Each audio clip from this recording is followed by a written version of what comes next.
నేను యాక్చువల్గా మర్చిపోయానండి అల్లం వెల్లుల్లి పేస్ట్ వేయడానికి. ఆనియన్స్ వేగిన తర్వాత అల్లం వెల్లుల్లి పేస్ట్ వేసేసుకోండి. ముందుగా వేస్తే అల్లం వెల్లుల్లి పేస్ట్ ఏంటంటే అది వేగేటప్పుడు పైనంతా ఎగిరి పడిపోతుంది. ఆనియన్స్ వేగిన తర్వాత మనకి ఎర్రగడ్డలు ఎర్రగా వస్తాయి కదా, సో అప్పుడు వేసేసుకోండి. సో ఇప్పుడు కూడా ఏం ప్రాబ్లం లేదు, కానీ వేయాల్సిన సమయం అయితే అదనమాట. ఇప్పుడు కూడా మనకి పచ్చివాసన పోయే వరకు నీట్గా వేయించుకోవాలి.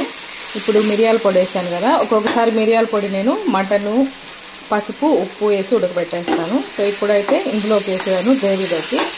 డిఫరెన్స్ ఏముండదు, ఫైనల్గా ఒకేలా ఉంటుంది. నెక్స్ట్ అది వేగిన తర్వాత ధనియాల పొడి, కేజీ కాబట్టి 1.5 టీ స్పూన్ వరకు పడుతుంది. సో మన గ్రేవీకి చిక్కదనాన్ని ఇచ్చేది ఇదే కాబట్టి మీరు ఇంకా కొంచెం చిక్కగా కావాలి అనుకుంటే ఇంకొంచెం కూడా యాడ్ చేసుకోవచ్చు. టమాటాలని మసాలా పెంచుకోవడమే అంతే. మసాలా పెంచుకుంటే గ్రేవీ అనేది థిక్గా ఉంటుంది. సో వద్దు లేదు లైట్గా సరిపోతుంది అంటే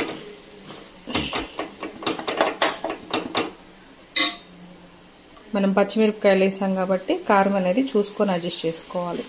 ఎండుమిర్చి కారం చూసుకోవాలి. పెప్పర్ పౌడర్ వేసాము, ఇంకా గరం మసాలా పొడి, కారం వేసి పచ్చివాసన పోయే వరకు బాగా వేయించుకోవాలి.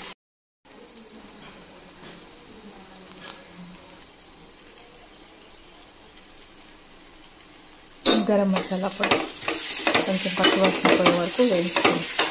లో టు మీడియం ఫ్లేమ్లో. హై ఫ్లేమ్లో పెట్టారంటే కారం కాస్త మాడిపోయి మనం ఆల్రెడీ వేయంగానే అడుగంటేస్తూ ఉంటుంది. సో దగ్గరుండి కలుపుకోవాలి. పచ్చివాసన పోయే వరకు వేయించుకొని ఇంకా మనం దీన్ని ఆల్రెడీ కుక్ చేసి పెట్టుకున్నాం కదా మటను, ఈ మటన్లో కలిపేసుకోవడమే.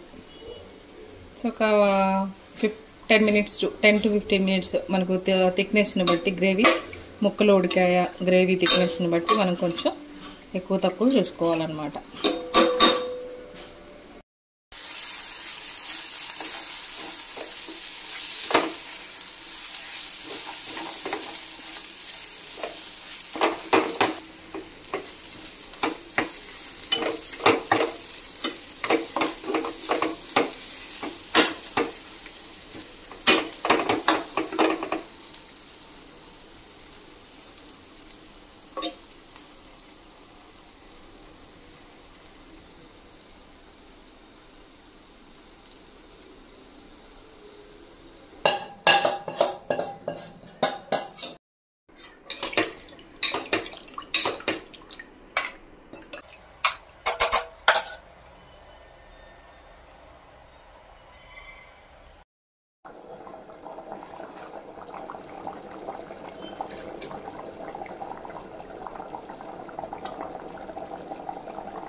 ఇప్పుడే చికెన్ కర్రీ తీసుకొని వచ్చా. మూదిగలు కాదు, చికెన్ మటన్ ముక్కలు అయిపోయిందా?